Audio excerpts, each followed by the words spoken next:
Hey, what's up everyone, it's Justin here and welcome to the review of the iPhone SE. Apple's smaller but equally as powerful smartphone for the start of 2016 as we await the redesigned flagship coming later this year. Before I get started, however, I'd like to give a shout out to Breather for providing this recording space in this video.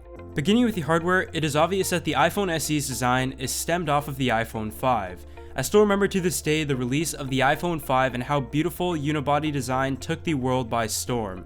I remember saving up for that iPhone 5 for over a year, and that moment I was able to open the box and pick up the smartphone for the first time was amazing.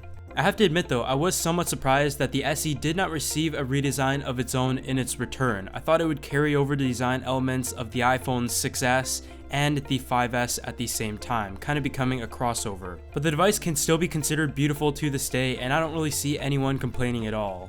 On the spec sheet, we pretty much have most of the major internal features carried over from the iPhone 6S, including the Apple A9 processor, a 2GB of RAM, and 12MP rear-facing camera. Some small variations coming in the lack of 3D touch in the display, a 1.2MP front-facing camera as opposed to the 5MP camera found on the iPhone 6S and 6S Plus, and you will also find an original Touch ID fingerprint sensor as opposed to the improved sensor found in the newer generations. When it comes to the configurations, you have the options between a 16 and 64GB model. However, with the ability to record 4K video, I definitely advise you pick up the 64GB variant. In terms of color, it is offered in space gray, silver, gold, and the new rose gold color that we saw late last year. But if you would like some other color options, you can customize your phone at D-Brand Skins, link in the description section below. So in my opinion, the iPhone SE is intended to appeal to two different consumers.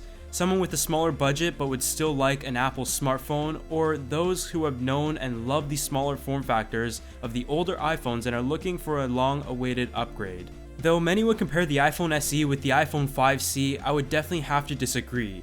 The iPhone SE is still a premium smartphone and could be considered a complement to the iPhone 6S and 6S Plus, as it still has all of the major specs that the flagships feature. So instead of being focused on a budget appeal and cutting corners in terms of the build quality and the specs, I would look at it as a smaller counterpart offered by Apple.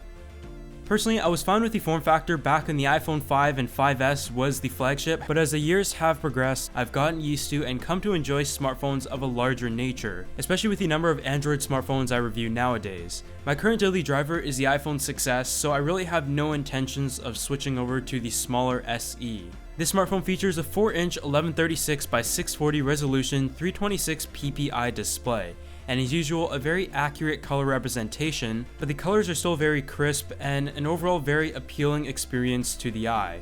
Talking a bit more about form factor here though, is when I was trying to use the iPhone SE, I found it to be a much less enjoyable experience when watching videos. The display was just far too small. Something about this form factor though and its carved out edges just feels so great in the hand. So as you probably know by now in this video, I prefer either having an iPhone 6S or 6S Plus as my daily driver, but I do know a lot of people who enjoy the form factor of the 5 and 5S, and this will definitely be a smartphone that would appeal to them. The iPhone SE of course runs the latest version of iOS, which is currently iOS 9. But instead of talking about iOS 9 in itself, I will talk more about the performance and what I noticed when using the SE. If you go onto Apple's website, they compare everything pretty much to the iPhone 5S. It is what you could call a successor to that smartphone. It features 2 times faster CPU performance and 3 times faster GPU performance with the Apple A9 processor and M9 coprocessor. It also has the capability of up to 19 LTE bands and up to 150 megabits per second over LTE and 433 megabits per second over Wi-Fi. Connectivity wasn't really an issue at all. This phone was fast, it connected great, and just as good as my iPhone 6S, and that is no surprise at all. Another thing that didn't come to a surprise is this phone didn't have any stutters whatsoever. You're able to do all of your general tasks and also intensive tasks no problem on this phone, but one thing that I really just couldn't get used to was the smaller form factor. Typing was probably my biggest issue. Ever since I picked up that iPhone 6 2 years ago, I really don't think I could go back to a phone of this size once again. It just isn't for me. As you would expect, the gaming experience was smooth and everything was rendered really nicely.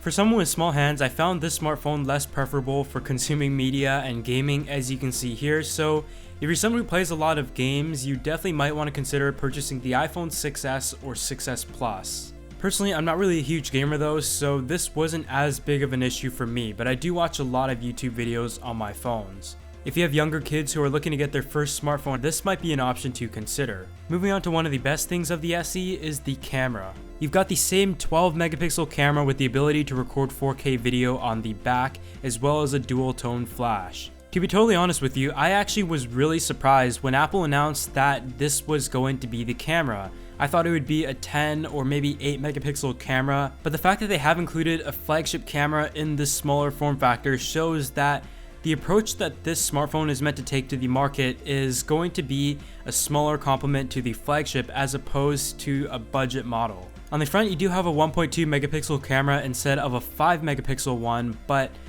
they have focused on what's important, and that is the rear-facing camera. There isn't really much to say here. The iPhone has already been known to have one of the better cameras out in the market, and at 12 megapixels the images are sharp, croppable, the colors are nicely rendered, but in some cases it is underexposed, though it does try to capture the most dynamic range possible, as I've noticed. My only complaint about the iPhone camera really is sometimes the colors are a little bit on the warmer tone, and also the fact that the autofocus isn't as fast as some of the counterparts. Low light images are pretty decent though, and the 4K video quality was great as well. There is an optical image stabilization on the SE and 6S, but you won't notice any jello effects here. At 1624 mAh and just having to power a 4-inch display instead of a larger one, the battery life is okay. As you can see here, from my last full charge, I've been using the smartphone for an hour and 28 minutes and I'm at 74%. But this for the most part was light usage while I was filming this review, and on an average day I was able to get just about 3.5 hours of screen on time. For the average consumer, the battery life should be perfectly fine, but some might want to consider a battery case to go with this phone. But now it's time to wrap things up. I have to admit that I was never really excited about the iPhone SE. I'm perfectly happy with my iPhone 6S, and with the rumors leading up to it and the initial announcement, I just wasn't really excited to receive the smartphone. After using it for the last week, however, it does bring back a lot of old memories. I think at this price point though, it does come in at a pretty good price, but by no means is it cheap. And if you go ahead and purchase the recommended storage variant and ditch the 16GB model, it will set you back at $500, and that puts it awfully close to the iPhone 6S. In which case you're not only getting a larger form factor, but the 3D touch of that is important to you, and a 5 megapixel front-facing camera, also factoring in the improved Touch ID.